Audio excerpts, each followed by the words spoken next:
बच्चों, तो आप सभी का बहुत बहुत स्वागत है एक बार फिर से मेरे यूट्यूब चैनल पे। तो आप देख रहे हैं केडी सनातनी, जिसमें से हम लोग कक्षा 10 का हम लोग जो है विज्ञान में हम लोग भौतिकी पढ़ रहे थे, जिसका हम लोग अध्याय 9 पढ़ रहे थे, जिसमें हम लोग पढ़ रहे थे प्रकाश का परावर्तन तथा अपवर्तन। ये जो है इस चैप्टर का पार्ट 2 है। तो अगर आप लोगों ने पार्ट 1 नहीं देखा तो आप सब जल्दी से जाके पार्ट 1 देख लें। तो अब हम लोग शुरू करते हैं। तो प्रकाश का परावर्तन तथा अपवर्तन, ये जो है आप लोगों को जितना मुश्किल लग रहा है देखने में, उतना मुश्किल है नहीं। ये है बिल्कुल आसान सा। हम लोगों ने प्रकाश किरण के बारे में जाना, विवर्तन क्या है, उसके बाद क्वांट सिद्धांत क्या है, ये भी हम लोग जान चुके थे। प्रकाश का परावर्तन तथा उसके जो 2 नियम हैं वो भी हम लोग जान चुके थे। उसके बाद समतल दर्पण क्या है, समतल में प्रतिबिंब किस प्रकार बनता है, उसके जो है प्रतिबिंब की दूरी कितनी होती है। उसके बाद गोलीय दर्पण के बारे में भी हम लोग पढ़ चुके थे। गोलीय दर्पण क्या है, उसका परावर्तक पृष्ठ कैसा होता है, और फिर दर्पण का ध्रुव, गोलीय दर्पण के पृष्ठ जो है गोले का भाग है, ये भी हम लोग पढ़ चुके थे, जिसमें से हम लोगों ने वक्रता केंद्र को भी देखा था। तो गोले का केंद्र क्या कहलाता है, वक्रता केंद्र कहलाता है। अब यह जो है अक्षर सी से निरूपित किया जाता है। तो यह परावर्तक पृष्ठ के बाहर स्थित होता है। गोले का जो केंद्र है, मान लीजिए ये गोला है, इसका केंद्र यहाँ पे है, और ये जो है हमारा दर्पण है। तो गोले का केंद्र जो है वो जो है परावर्तक पृष्ठ से बाहर यानी कि दूर उससे स्थित है। इसी को हम लोग कहेंगे कि परावर्तक पृष्ठ से बाहर स्थित है। इसका अर्थ यही हुआ।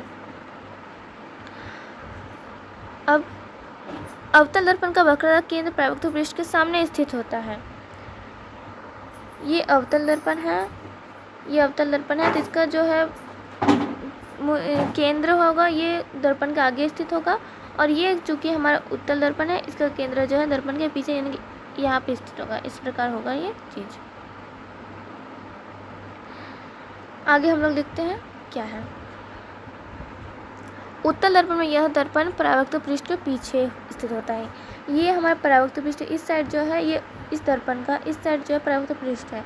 इस साइड अगर हम लोग कोई वस्तु को रखेंगे तो यहाँ पे प्रतिबिंब बनेगा, लेकिन उसका जो केंद्र होता है वो इस साइड होता है। ठीक है, यहाँ अगर हम लोग कोई वस्तु रखते हैं तो इस साइड हमारा प्रतिबिंब बनता है। ठीक है, आगे हम लोग देखते हैं कि क्या है। आगे दिया गया है कि इस चीज़ को भी हम लोग हाईलाइट कर लेंगे। जहाँ तक मैं हाईलाइट कर रही हूँ आप लोगों को भी वहाँ हाईलाइट कर लेना है।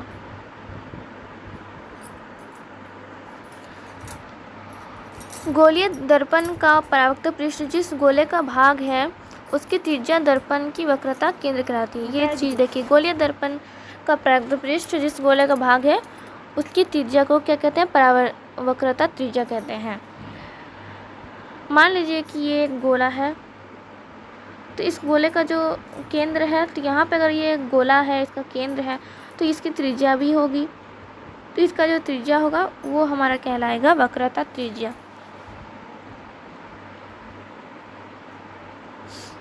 आगे हम लोग देखेंगे, इसे अक्षर R से निरूपित किया जाता है। इसे किस अक्षर से निरूपित किया जाता है, तो इसे अक्षर R से निरूपित किया जाता है।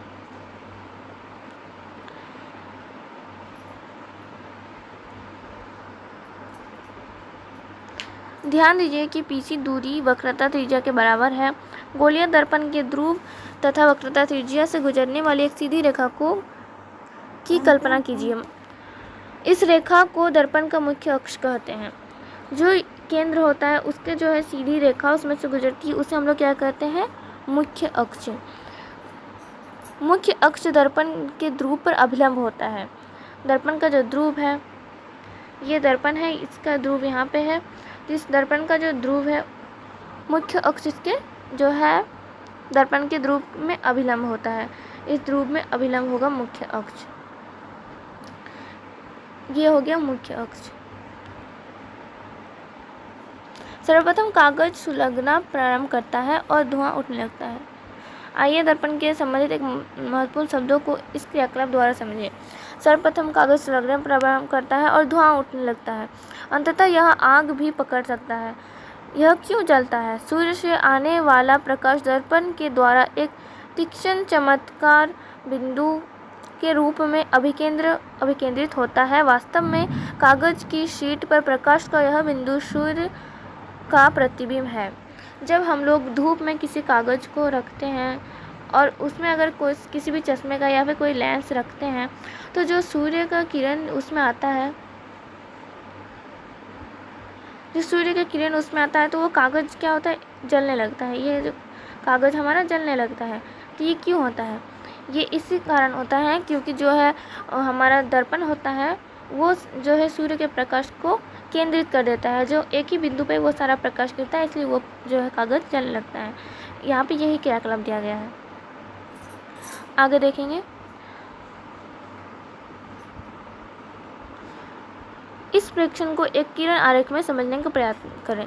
यहाँ किरण आरेख दिया गया है। इस किरण आरेखों के द्वारा हम लोग जो प्रेक्षण को समझने का प्रयास करेंगे। अवतल दर्पण पर मुख्य अक्ष के समांतर कुछ किरणें आपतित हो रही हैं। ये हमारा अवतल दर्पण है, ये मुख्य अक्ष है। इसके समांतर कुछ किरण जो है, ये जो किरणें हैं ये इसके समांतर कुछ किरण जो है आ रही हैं। तो इन किरणों के बारे में ही यहाँ पे बात हो रही है।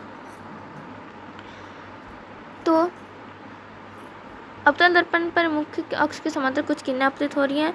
परावर्तित किरणों का प्रेक्षण कीजिए। वे सभी दर्पण के मुख्य अक्ष के एक बिंदु पर मिल रही प्रतिच्छेदी है। यह बिंदु अवतल दर्पण का मुख्य फोकस कहलाता है।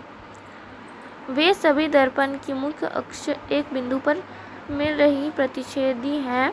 यह मुख्य अक्ष का यह अवतल दर्पण का मुख्य फोकस कहलाता है। इसी प्रकार अगर हम लोग 9.2 को ध्यान से देखेंगे तो उत्तल दर्पण द्वारा मुख्य अक्ष के समांतर किरणें किस प्रकार परावर्तित होती है। परावर्तित किरणें मुख्य अक्ष पर एक बिंदु से आती हुई प्रतीत होती है। यह बिंदु उत्तल दर्पण का मुख्य फोकस कहलाता है। यहाँ से जो कुछ किरणें जा रही हैं और ये टकराकर जिस बिंदु पर मिल रही हैं उस बिंदु को हम लोग क्या कहेंगे, मुख्य फोकस। ये जो बिंदु है इसे हम लोग मुख्य फोकस कहते हैं। इस बिंदु को हम लोग कहेंगे मुख्य फोकस। आगे हम लोग देखेंगे उत्तल दर्पण द्वारा मुख्य फोकस पर के समांतर किरणें किस प्रकार प्रभावित होती हैं, ये हम लोग देख चुके हैं। उत्तल दर्पण का मुख्य फोकस कहलाता है। इस चीज़ को भी हाईलाइट कर लीजिए। मैं जहाँ जहाँ हाईलाइट कर रही हूँ आप लोगों को भी वहीं पे हाईलाइट करना है।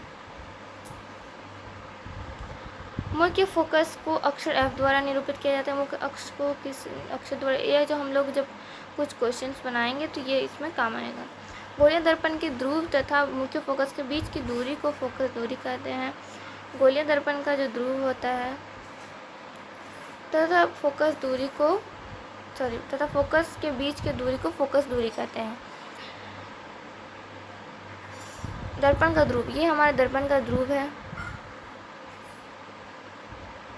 ये दर्पण का ध्रुव है तथा हमारे फोकस जो है ये फोकस है। इन दोनों के बीच की दूरी को क्या कहेंगे, इसको हम लोग कहेंगे फोकस दूरी। इसको हम लोग कहेंगे फोकस दूरी। समझ गए आप लोग। ये तो हमारा उत्तल दर्पण हो गया। ये हो गया हमारा अवतल दर्पण। ये अगर अवतल दर्पण है तो यहाँ पे हमारा हो गया ध्रुव, ये होगा P और ये हो गया F। तो ये जो इसके बीच की दूरी है इसे हम लोग क्या कहेंगे, फोकस दूरी। इस चीज़ को आप लोग समझ लीजिए।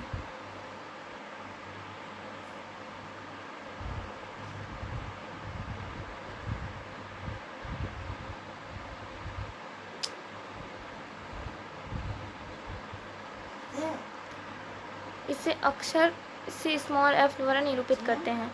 गोलीय दर्पण का परावर्तक पृष्ठ अधिकांश गोलीय ही होता है। गोलीय दर्पण का परावर्तक पृष्ठ अधिकांश गोलीय ही होता है। इस पृष्ठ की एक वृत्ताकार सीमा रेखा होती है। गोलीय दर्पण के परावर्तक पृष्ठ की इस वृत्ताकार सीमा रेखा को दर्पण का व्यास या फिर दर्पण का द्वारक यानी कि एपर्चर कहते हैं। गोलीय दर्पण के परावर्तक पृष्ठ की सीमा रेखा के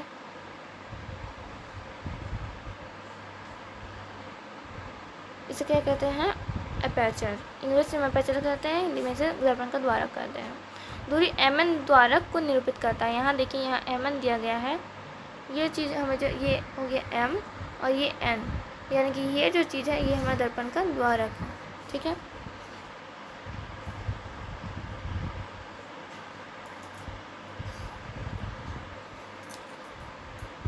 अपने विवेचन में हम केवल उन्हीं गोलीय दर्पणों पर विचार करेंगे जिनका द्वारक इनकी वक्रता त्रिज्या से बहुत छोटा है। क्या गोलीय दर्पण की वक्रता त्रिज्या r तथा फोकस दूरी f के बीच कोई संबंध है? छोटे द्वारक के गोलीय दर्पणों के लिए वक्रता त्रिज्या फोकस दूरी के दोगुनी होती है। हम इस संबंध को r = 2f द्वारा व्यक्त करते हैं। ये हमारा एक फॉर्मूला यहाँ पे निकल आया है, r = 2f।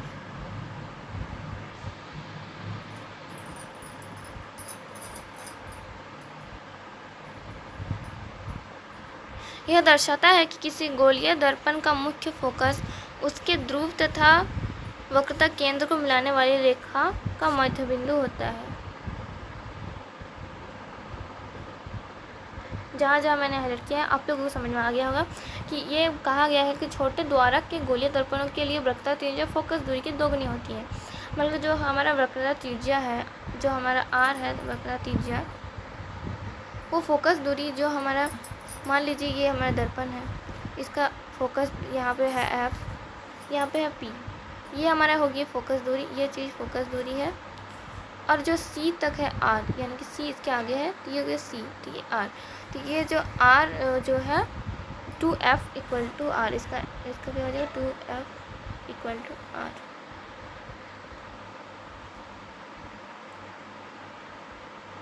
मैं आप लोगों को अच्छे से इस चीज़ को समझा देती हूँ।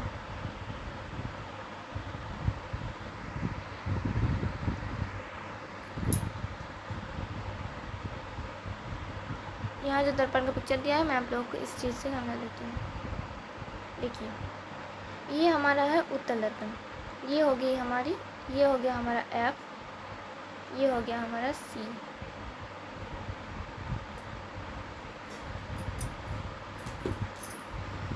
तो ये हमारा f जो है ये हमारा है फोकस दूरी। इस चीज़ को आप लोग पता है कि ये चीज़ हमारा है फोकस दूरी, यानी कि इसे हम लोग छोटा f से इसे निरूपित करते हैं। और ये जो पूरा है ये हमारा हो गया वक्रता केंद्र, ये पूरा चीज़ हो गया वक्रता केंद्र। क्योंकि ये बड़ा है इसलिए हो जाएगा 2f = r। ठीक है, आप लोग समझ गए।